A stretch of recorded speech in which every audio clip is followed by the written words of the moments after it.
Hello guys, amping juta ninyo tanan no kay wala na ta kasabot sa panahon karon. Lahi na jud ang panahon karon guys. So naay mga lugar nga gibahaan, naay uban nga na-trap kay ingon pa sa pag-asa nga kung pwede magbakwit na mo kung asa mo moadto kay kusog malasendong ang kakusog sa ulan o ang tubig. So karon nahitabo jud daghan kay gibaha sa Iligan, sa Tandag, Butuan, and then ang murag ang daghan kaayong disgrasya nga kuan disaster karon sa Iligan. Pag-agi na ko guys, kilom-kilom lang, muulan, gamay, then igo ra jud ko nakatabok from Butuan to Zamboanga City. Pagabot diri sa Zamboanga City, grabe ka init.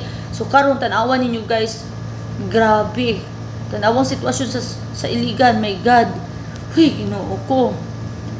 Ako mag-ampo jud ta Ginoo ko na unsa naman taw ni panahon ron, dili na jud normal ang tubig karon or ang ulan. Wala ta kabalo unsa na jud ang maayong buhaton nato is mag-ampo kay ano di man nato na kontrolado tanan ang unsa bay tawag ani natural disaster. So mag-amping na lang jud ta, mag-ampo, tapos kailangan ready ta permente sa mga kalamidad nga mga hitabo. So guys, amping tantanan.